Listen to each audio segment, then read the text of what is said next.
জামায়াতের আমির শফিকুর রহমান চিৎকার করে কান্না করছে।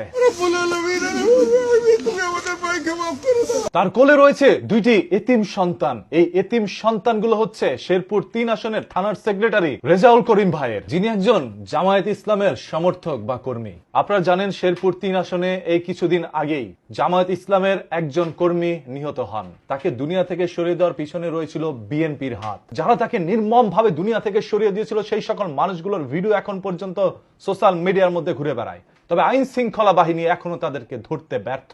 আজ তারই কবর জিয়ারত করতে গিয়েছিলেন জামায়াত ইসলামের ডক্টর শফিকুর রহমান। আল্লাহ তার কবরকে তোমার জান্নাতের নূর দিয়ে এবং তিনি সেই দুইটি ছোট্ট বাচ্চাকে কোলে নিয়েই অজস্রে কান্না করলেন। তিনি আল্লাহ তাআলার কাছে বিচার দিলেন যে এই দেশের আইন শৃঙ্খলা বাহিনী যদি বিচার না করে তাহলে আল্লাহ তুমি এটার বিচার করো। এই দুটি এতিম বাচ্চাকে তুমি দেখে রাখো।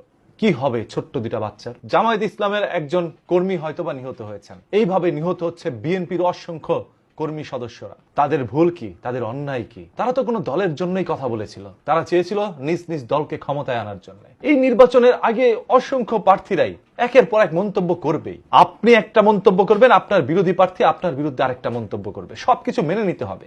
যেমন সোশ্যাল মিডিয়ার মধ্যে যারা কন্টেন্ট ক্রিয়েটর বা ইনফ্লুয়েন্সার রয়েছেন, তাদের কমেন্ট বক্সের মধ্যে অনেকেই বাজে মন্তব্য করে, বিরূপ মত প্রকাশ করে। এই জন্য কি আপনি ক্রিয়েশন লাইন বাদ দিয়ে দিচ্ছেন? দিচ্ছেন না। তাই আপনি একজন এমপি পদপ্রার্থী হওয়ার জন্য নির্বাচনে অংশগ্রহণ করছেন। আপনার বিরুদ্ধে জনগণ কথা বলবেই, ভালো বলবে খারাপও বলবে, দুইটাই আপনার মেনে সামনের পদগুলোকে এগিয়ে নিতে হবে।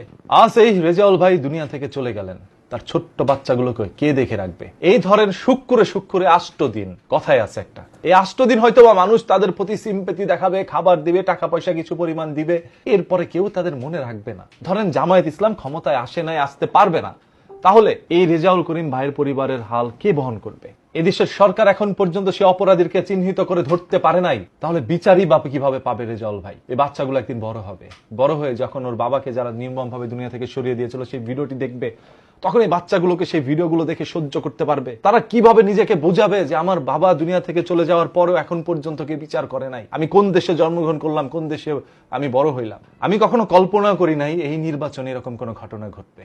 তবে যা কিছু ঘটছে এটা দেখার পর আসলে ভিতর থেকে চিৎকার আসে।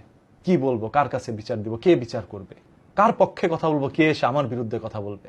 আজ বিএনপির ধরেন ২-৪টা ভালো গুণ যদি আপনাদের সামনে তুলে ধরি, আরেক দল এসে আমাকে গালি দিবে। আরেকজন দলের যদি ভালো ২-৪টা জিনিস আপনাদের সামনে তুলে ধরি তাহলে গালি দিবে। ভালো জিনিস বললেই গালি দেয়, আর সেখানে যদি মন্দ জিনিস বলেন তাহলে কি করবে?